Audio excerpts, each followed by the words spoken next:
You got All my right. Oscar. Again, Oscar. I went to Oscar's house and he gave me this. So because he's here in man, you Henderson. you and Oscar been real friendly lately. Nah. We just, I respect the legend. That's all I know, man. Right, for sure, for Respect sure. us. Yeah. Like I was saying, man, it's not every day, you got to talk to I feel it should be the official, two-time undisputed, the first male to do it. Man, talking about that, like I saw you in Akin Barak's interview, you mentioned, my interview with Roy Jones, and I asked him, I feel like Teofimo should realistically be considered, the first two-time undisputed champion. It's unfortunately it doesn't, isn't officially like that, but just guys like Roy Jones Jr. saying stuff like that. I'm sure you've, had other fighters, that legends, things like that tell you that. I don't know. Do you take solace in that like the real ones know, even though, maybe it's not official like that? You know what I mean? Well, to answer your question, first I want to say thank you to Artist Sports, KO Artist Sports, and everything, man, for everything that y'all do. I'm just spreading the word out there and just pretty much making boxing what it is, and that's being great. So when it comes to it, Roy Jones Jr. and everything, to be frank, I mean, hearing guys like him and so on and so forth, other legends, other guys like James Toney and stuff to come in the mix and just acknowledge what I've done and like give the man his credit. That's all I care for. For anyone else that's in the casual era right now, they don't know the history behind the sport. That's why, and they never fought, so they don't know what it takes to beat the man when you face the man, and especially in two different weight classes in two different divisions when they're at their prime and then they're at their peak. So, just to hear from them, it's like, okay, well, I may not get it from this modern day era. At least I'm getting it from the guys that I looked up to growing up and climbing up the ranks and wanting to be just like them, if not better. So that right there lets me know I already solidified my greatness. Right. And coming back into my fight game now against Jermaine Ortiz, February 8th, I look at it now like what more can I do to amplify it and break more records? I just turned 26, so sky is not even the limit at this point. Mm. Man, I asked you, I was in New York for your fight with Josh Taylor. I thank you for the time, you gave me right before that, with Yeah. me and Phelps. And I asked you then, which would be more significant for you? Like, which win would feel better? Kind of taking it from an undisputed champion in Josh Taylor, or unifying against Lomachenko. And now post it happening, just what could you say? Which one maybe stands out more? Just how are they different for you? Well, I look at both of them. They both stood out at the time when they needed to the most. A lot of people ripped me off, and when it came to Taylor, like no one really thought I would win. A lot of people said I was either gonna not get knocked out or lose by a decision. And then when it came to Loma back in 2020 when COVID happened and we were all fighting in the bubble, we didn't have fans. The magnitude of that fight, we would have sold out at the big arena in the Mecca. And all those things, and it didn't happen and didn't play out the way it did, but we did shock the world without it being an audience there. So millions watching at home. I mean, so it just when you scale it, they both are equal in the sense of shaking up the world in the boxing world. But then when you think about performance, I think that my last recent fight with Josh Taylor just amps it up just a bit more. But you can't take nothing away. It's skills pay the bills and styles make fights. Loma is such a technician. And it doesn't take away from Josh Taylor. Um, Josh, when I faced him and we finally faced each other in the ring, it was literally like this. I just felt like it was David and Goliath. I mean, I never faced somebody that big in my life, Right. and to do what I did, kudos to myself. I knew that I could always weather the storm, but that night I was just having fun and showing everyone my skills rather than my strengths. Right. It's kind of crazy now that I think about it. I feel like both of those fights you won, but you were not favored to win. People were not thinking, Mm-hmm. Teofimo's going to do it. Like you weren't, like the way maybe Terrence Crawford was, kind of favored against Earl Spence, right? I mean, people were saying Yeah. 50-50, but the odds were, to like giving it to Terrence, right? And it's kind of crazy that you accomplished all that kind of being the underdog. You know what I mean? No, it's true, and it's just part of the business that they come into now. We got investors that never took a punch in the face. A lot of businessmen that wear suit and ties and think that they know how to run it because they've been successful in their own field, of business. But this is a boxing world. This is a fight game. This is a combat sport. And maybe those businessmen are taking a lot of credits and taking a lot of advice from the UFC and from MMA and from Bellator and PFL, but this is just different. Boxing's been an origin for so long before MMA, before the mixed martial arts, really. And if you think about it as the magnitude of it, I believe that we've always had that since the Mandingo days of fighting when the slavery was around. um However, I think times have changed where who has shown more aggression as far as mentality, the toughness, and all that. And it shows boxing. Boxing's a really, really, really tough sport mentally. And if you're not there mentally in any matchup, then you're not there at all, physically or spiritually. And it all weighs down to that extent. And it doesn't take anything away. I'm a huge supporter on MMA fighters and anyone that's in the combat field. So I just want to clarify that because I don't want to have these guys feel some type of way. Right. I saw you running with Masvidal the other day. That was kind of cool. Yeah, No, Masvidal. go Yeah, ahead. no, Jorge Masvidal, a great guy, great man. He wants to be. He's right now training with Jorge Capetillo. So he's doing his work right now, and he's doing a phenomenal job. He really wants to implement himself now into the boxing world, and they're talking about having good opponents in for him. Good names from crossovers, and I'm all about it, man. I support that. I even told him, hey, man, with my promotion, yours, we could definitely amp up something and do something great for the sports in general that we love. Right. The sports that have paved the way for us to be, the BMF and Teofimo the takeover. So it's like all those things come to play, and it's all about making connections and building relationships. Really, that's what I plan on doing this year, mainly. Man, going back to the two-time undisputed thing, obviously Terrence, has the official moniker, right? And you've been calling out Terrence a lot, saying things about Terrence opponents and just things like that. But you give him credit. He did what he did. Yeah. He did accomplish what he accomplished.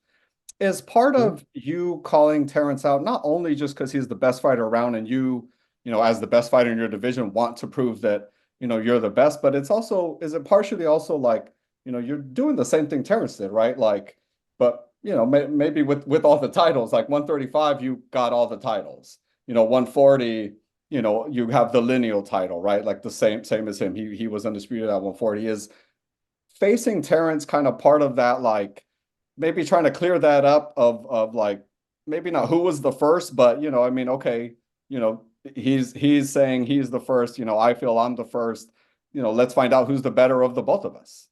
Well, you said it point blank right there. It's really just in that sense. It's I don't take nothing away from Crawford. He's a hell of a fighter. He's great at what he does, and he has his way of and his own skill sets of beating guys and adapting. So for me, I like challenges like that. I like to see what else can I do with an Arsenal fighter like him. It's what you see in the ring that's a lot different from what you see outside the ring. And so seeing Crawford explaining that he's a two-time and the first male, I know I'm the first male. It's unofficial, so what be it. But I think it's like, look, he's 36, I'm 26. I did all that in 25 years. So of course there's gonna be some ego hurt there for him.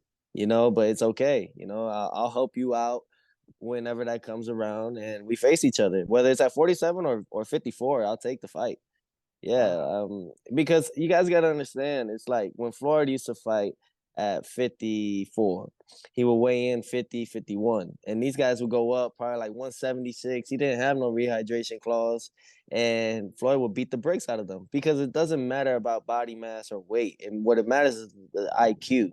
At the end of it all, it's not about who's the strongest, who's the fastest, and who's the most flamboyant in there. It's about who's the smartest. And when you have that and your IQ is that high, then the rest is all on your hands, and it's what you do with it. So I fear no man other than God, the Almighty Father above, and that's what it takes, man. I'm a gladiator. I'm a warrior. I'm someone that comes from that time. I'm from that cloth, you know, and I believe Crawford has a bit of that himself. So I think that whether that comes around later down the year or next year, I'm game for anything. Mm. Man, I love that warrior spirit. I feel it's kind of weird that you're getting backlash for it when it's like, the best, you're the best, you want to fight the best. Like it's Cause just, what they are we don't want talking to see about? they don't want to see greatness Right. at this age. I do Right. it too. I've done it too fast. No. In their eyes, I've done it way too fast. In their eyes, you got to hit your prime, and that's when it comes in. So you got to be 28, 29, and then you hit your prime. Then we can help you out and say you're the this and that and the third. Right. I did all those things, two of those things in the nick of 25 years. That alone is already another historic record right there, you Right. know? So for them, it's like, no, we got to slow him down, you know? And but the thing is like, this is not my plan. This is God's plan. And it's like, you trying to press it all down, eventually, just like pressure, it'll end up busting like Hmm. pipes, you Right. know? It'll end up busting. So it's like the only way I get to that point, you know, beat the man who's in front of me right now, and that's Jermaine Ortiz, and then we see who goes from there. You know, I don't weigh off my options after this. I just leave it all to the hands of the Almighty, Right. and we go from there. I've seen you on record talk about, you like on Akim Baraksu, you mentioned, that you had reached out to Devin. Yeah, Were talking to him on the phone, and that didn't work out. The Matias, you reached out to them, they had a yeah. hurt hand. Obviously, we all know, you and Ryan were talking. Why was Tank not in that list of like maybe guys you reached out to or things like that? Is there something about Tank? I know you've told me before that, you feel Floyd's protecting him. Is maybe that the reason why you didn't try to reach out, to Tank side and see what you could do with them? To be honest, there's no point in reaching out to Tank or Wahid now because of the one reason only is because they have their own agenda with him. He doesn't need to go to an A class fight. He doesn't need to go to a C class. He can stay at B level and face these fighters, and people will come and watch because of his track record of knockouts, and people just come to watch knockouts. They're not really caring who he faces. He already beat Ryan Garcia, so in their eyes, he's the face of boxing. You know, so it's like it's a different agenda for him. And if he's willing to take that step and fight the best of me, then great, you know. But I'm not. If he's the face of boxing, then let him be where he wants to be. You know, Mhm. I can't. I'm not gonna go out my way and do that. Plus, he's at 135 still. Until he faces somebody at 140, why am I gonna bring and talk about somebody that's at 135? You know what I mean? So there's no point. I'm talking to everybody that's at the 140 division, and Gervonta Tank Davis, Wahid is not in the mix right now. Mhm. Bill Haney, we saw you guys. Actually, the video I have of when Bernard pushed Bill, I have you in the background. It's one of the funniest things because I watched that video and I see you in the background sitting on the ring, like smiling, like, oh, look what's going on. Yeah, Um, I get a he kick out of it. mentioned what? I get a kick out of it. It's Right. funny. Oh, it was funny. I agree. It was funny.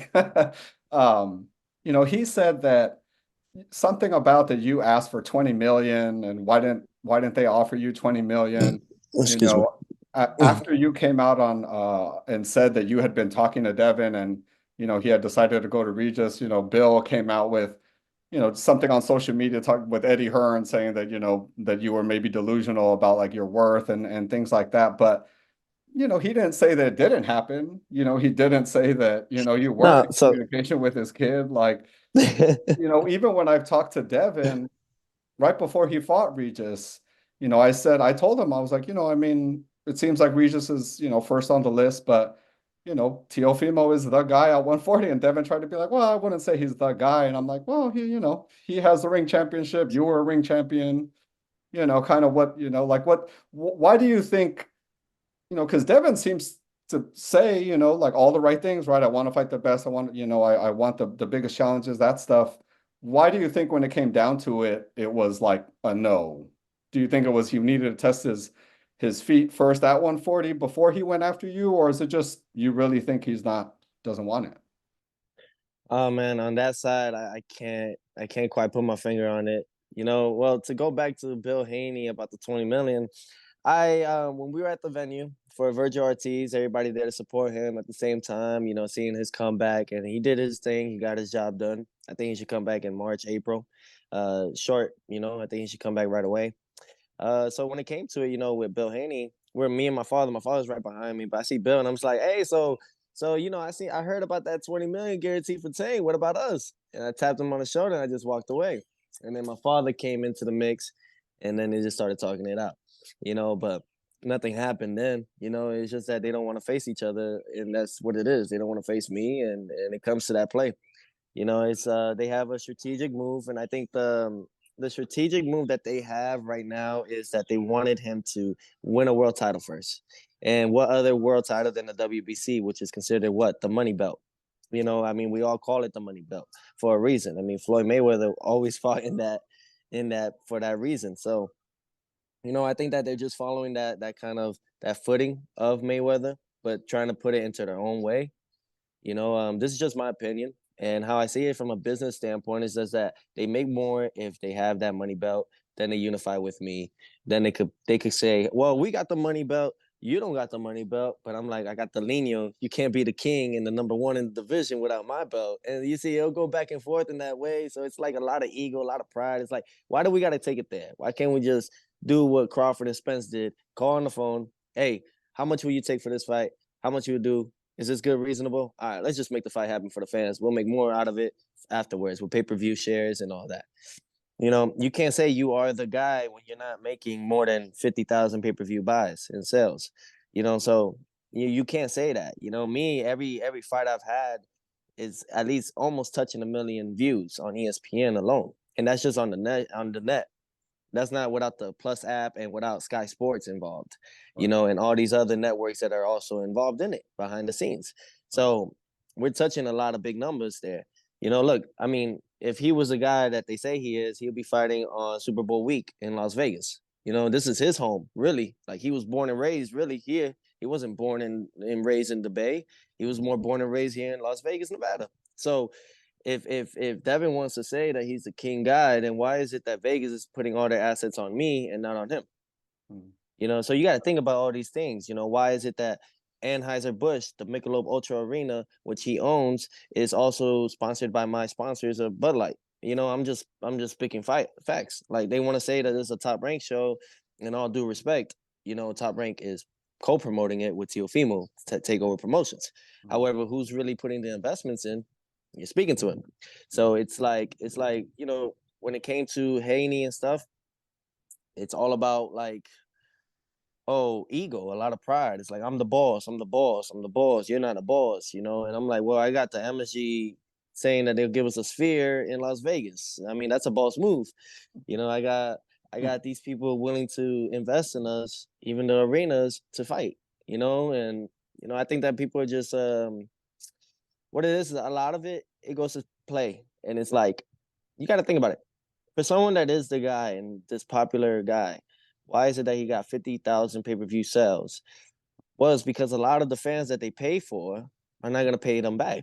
It's just point blank, period. It's like, when you're sitting down and it's Bill Haney sitting down with other reporters that are on YouTube, like, what is it, Blue Blood Knows or Blue Blood Sports and stuff like that. Obviously, this is all narrative scripted.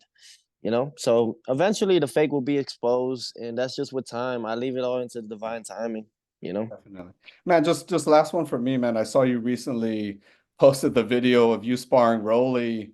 I know that friendship is, I don't know, are you guys messing with us? Are you guys just trying to build a big fight, or is the, kind of putting Nah. out the sparring video showing kind of what happened with Rolly? Is that, I don't know, is that a message sent? No, it's just, yeah, definitely a message sent to Rolly. I mean, listen, you don't disrespect Oscar De La Hoya when he's trying to change your life at the same time. I mean, whatever ego you got with yourself, that's on you, man. Like, if they're giving you a 10, $15 million valuation and you basically are saying, Oscar De La Fishnet, that's on you, bro. Like, you're stupid for that. You got knocked out in front of the world against Gervonta Davis at that time for $1 million and a little small percentage of pay-per-view shares, a small percentage. And you're telling me with Ryan Garcia, you being the champ and everything, that you're not gonna take it? You know what I'm saying? Like, and a lot of people think you lost against Barroso, or so it's like, take what you could get. Stop. You can't. There's a saying I believe that there is. It's like, beggars can't be choosers. and it's really comes to that play. So I said, you know what, F it. I'm gonna post that video out. And that happened in 2017. Heck yeah. And that's why Rolly doesn't want to fight me. He told it, said it. I remember I was like, hey, I remember the last time we had food. We went to go get sushi. It's usually like what we always go for. And we was eating and his dad was there and everything. And I was just saying, hey, you're coming in my division now. I was like, we're gonna have to fight. He's like, nah, they got like 3 fights lined up for me after this and stuff. And I'm like, yeah, I know you pussy. I was like, excuse my language, but I'm like, yeah, I know you scared to fight me. It's cool. But that's something that he's listening to someone behind the scenes that is basically pulling the strings. And it's probably someone that's pulling the strings for him and Ryan Garcia because, and that's a terrible move. It's a terrible move because we definitely want to see these guys fight the best. We want to see champions be champions, and we don't want to see them just be like, "Well, I'm gonna listen to my manager because he knows this." Well, your manager don't know shit. He's ruining your money. He's doing it for himself, and you're just dumb enough to take the call. Right. You know. Man, Teofimo, it's always a pleasure, brother. I feel like boxing has missed you, man. I know, I know she you only misses had the me. one fight last year, but you did fight 3 times in a span of like 10 10 months. months. So I know it's In true. 10 months, it's like And it's that's crazy. moving up in weight and all that. So I mean, you're and you were undisputed in that one fight. So I don't know why the hate's It's if they're well, not talking about you, then you're doing something wrong. this Exactly, and when it comes to it, this is my only thing. It's like this is why I'm not gonna have it where I die and then they give me my flowers. No, so I came back, boxing herself, the ring. She called me back and she said, I need you, daddy." I said, "Okay, baby, I'm coming back." And just so that way, when we beat a guy like Crawford in the nips of time versus Ortiz, Jermaine Ortiz is my main priority. And then we'll see what happens then because we've done it twice, maybe thrice, maybe just thrice. We'll finally solidify it where they got to give it to me and give my flowers and say, this is the guy. Right. But until then, we're a couple weeks away from, being great again and giving the fans what they always love, and that's entertainment. Yes, sir. Tio, really appreciate your time, brother. Thank you, man. Can't wait to see you do your work. You got it. Take care.